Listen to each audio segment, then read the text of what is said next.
What's up, fight fans? Let's dive right into today's news. Here's what's going down. Conor McGregor has revealed his price tag for a UFC White House return in June 2026, demanding a staggering $200 million package.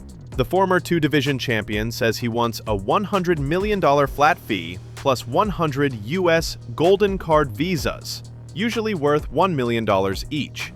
On X, McGregor posted, $100 million to fight at the White House, along with 100 US golden visas for myself and family and friends. I look very forward to entertaining the fighting world once again, a pleasure I never take for granted. The Irish superstar, who hasn't fought since breaking his leg at UFC 264, is expected to finally face longtime rival Michael Chandler at the historic event. Do you think the UFC will meet McGregor's massive $200 million demand for the White House card? Conor McGregor has dropped new training footage ahead of his highly anticipated UFC White House return, declaring that the champ is back.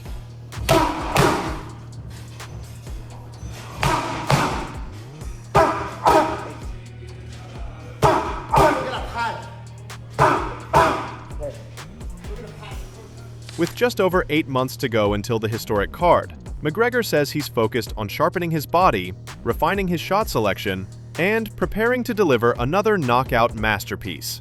Here is what Mystic Mac shared on his social media. The champ returns. Just over 8 months to UFC White House. I look forward to seeing my body shape up, my shot selection refining, my masterpiece to be painted. Do you think we will see old Conor back at the UFC White House next year?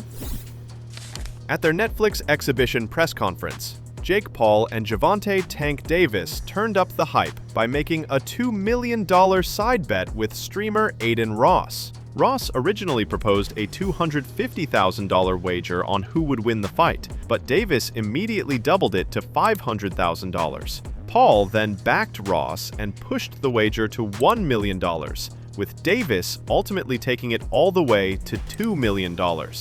While the exhibition fight won't affect either fighter's official record, the knockout could determine who collects the massive prize. Davis even joked that he might donate part of the winnings to charity, but he stressed most of it will stay with him.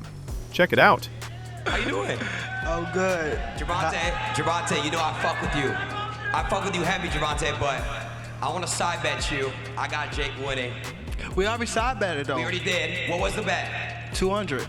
Let's go 250. Let's go 500. No, hell no. See, Jake, that's what Jake. Come on, wow. You have to take it, bro. Jake, y'all are making $50 million for this on Netflix. I can't do it. You split the bet with me, 250, 250. Easy. Let's make it $1 million. Whoa. Let's make it 2. Jake. Let's make it 2. Y'all gonna shake on it? Yeah. Shake on it? Jake, $1 million. $2 mil? 2 mil? 2 mil, let's do it. 2 mil. Right here, 2. 2 mil. Go ahead. Jake, easy Can we work, get bro. a shake? 2 mil? Can we get a shake? Oh, they're shaking left here. 2 mil. There we go. Oh my fucking God. Oh my. $2 million. Yes, $2 sir. million bucks. Hey. Wow.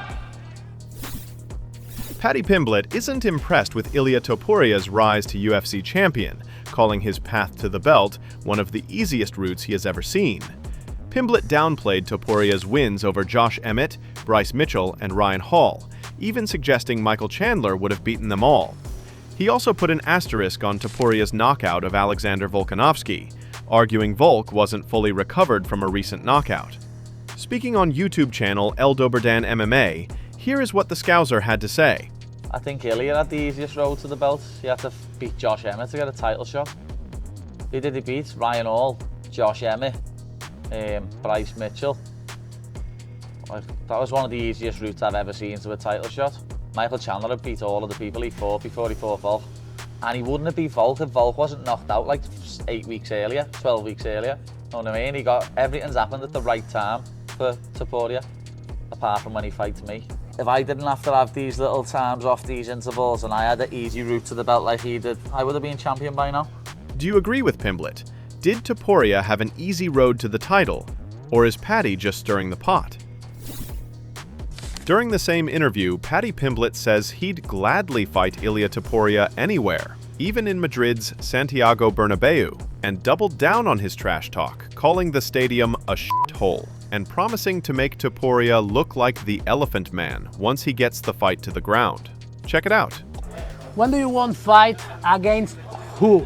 It's easy question. Yeah, I want to fight Ilia, whenever, wherever.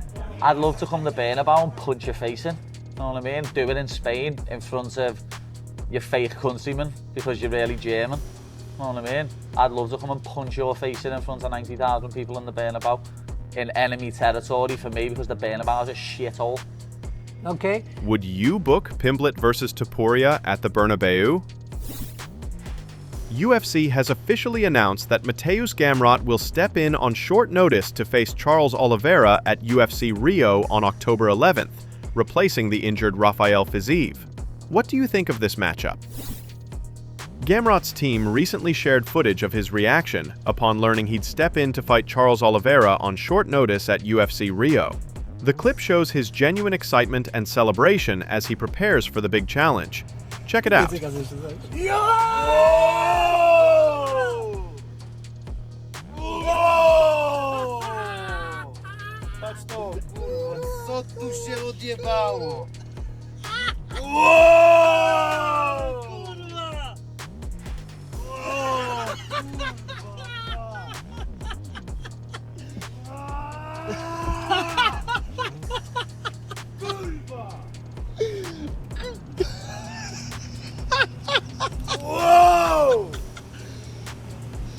Ja pierdolę, kurwa! Wow! Ja pierdolę!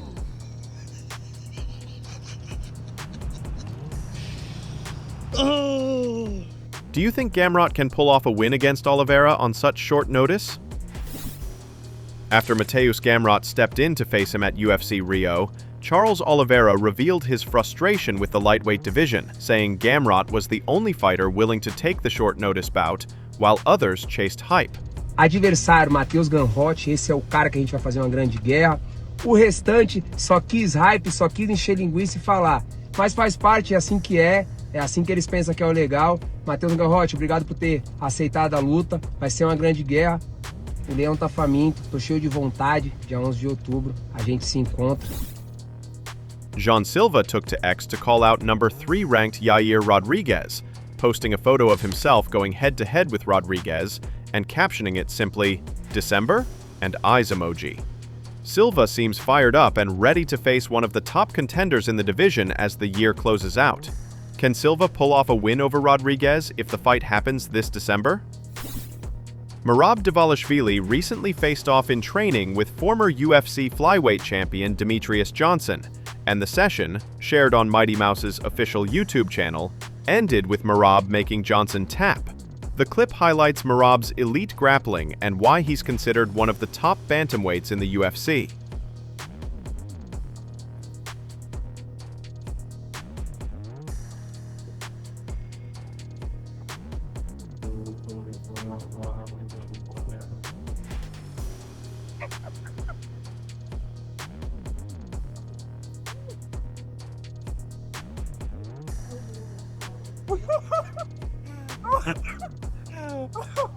What do you think of Merab's grappling?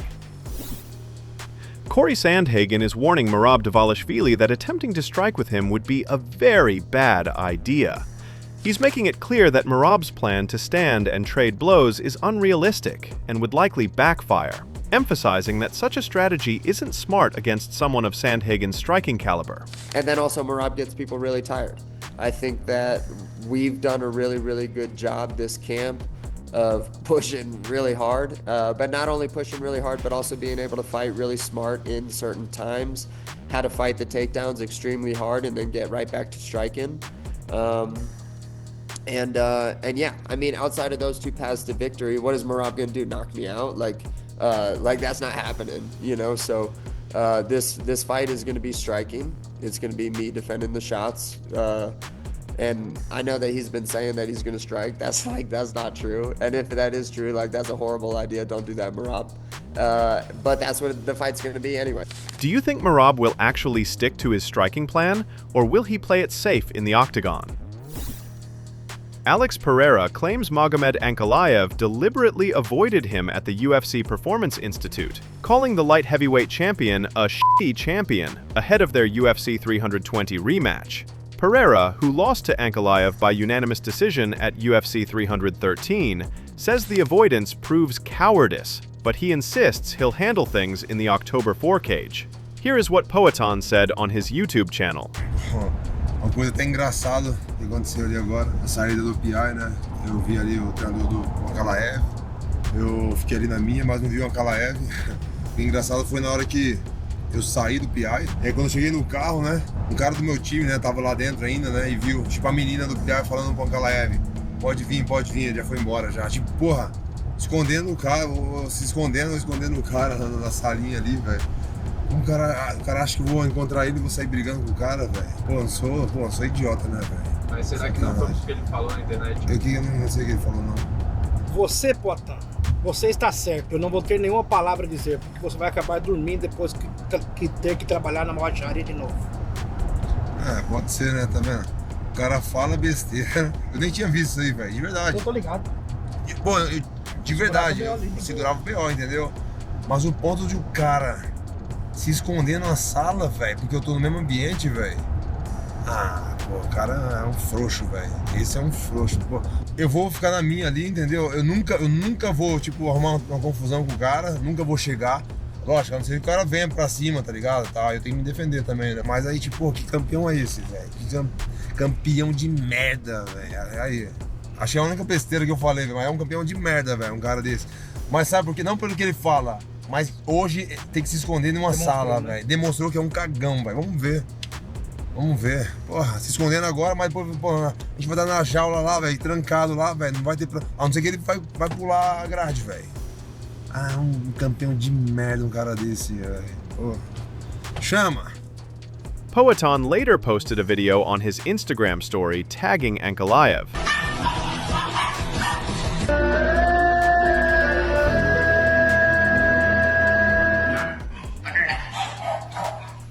Will Pereira reclaim the 205-pound belt when he faces Ankalaev in October? Magomed Ankalaev fired back at Alex Pereira after Pereira claimed he was hiding from him at the UFC Performance Institute. Ankalaev reminded fans that he dominated Pereira in their first meeting, saying, "I whooped him for 5 rounds and I did everything I wanted to him during the fight. Let's focus on fighting and not trash talking."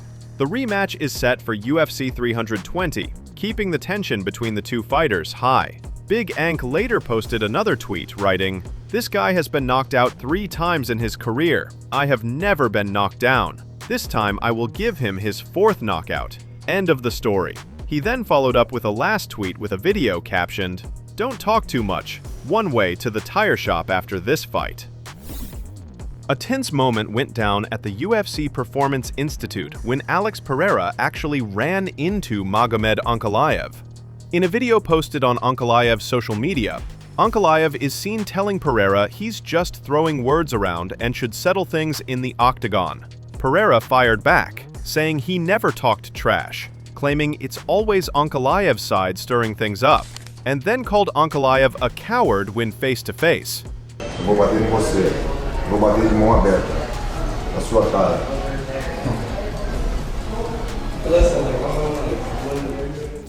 UFC legend Matt Brown isn't impressed with the potential Conor McGregor vs. Michael Chandler matchup for the historic UFC White House card. While the fight would draw attention due to star power, Brown says it has no real relevance to rankings or titles, calling it completely irrelevant compared to a potential John Jones vs. Tom Aspinall fight. He expects the UFC will prioritize spectacle over competition, but hardcore fans may not find much to be excited about. I guess with the thing with Conor is, like, is it going to draw the interest that we think it would? Right? We would all talk about it and fighting, but like Michael Chandler and Conor McGregor is a completely irrelevant fight. Right? Like, that is, like, there's no relevance whatsoever. does nothing other than, I guess, sell tickets maybe. Jon Jones brings a lot to the table, right? You know, the GOAT, and, you know, be fighting for a title, I'm sure, against Tom Aspinall. Like, assuming that Aspinall beats Cyril Gane too. I mean, you know, this fight hasn't happened yet. You know, that could be a game changer too, right? But I think Jon Jones would do fine, because I think it's the White House card. Like, it's going to be as big of a card as it's going to be, regardless of who's in there. Really, obviously, you want the biggest star you can get, but then if you want an American, yeah, you got to go with Jon Jones. There's no one else that I could think of that would be legitimate enough. You know, but if you're going like the Conor McGregor route, you know, you're talking about kind of more or less irrelevant fights. You know, and you're gonna bring in Ronda Rousey. I mean, now you've gotten 2 irrelevant fights. You know, like, you're literally just selling because of star power. And for us hardcore fans, long-term, hardcore, serious fans, that doesn't bring any interest to me at all. Now, Jon Jones fighting, particularly Tom Aspinall, assuming again that he goes out and beats Gane, that's interesting. Do you agree with Brown that the fight is just for show? Or could McGregor versus Chandler actually deliver? Thanks for tuning in to today's MMA news. We love hearing what you think, so drop a comment below and let us know which story you found most interesting. And if you're new here, be sure to join the MMA Wire community by subscribing. We'll be back tomorrow with more news.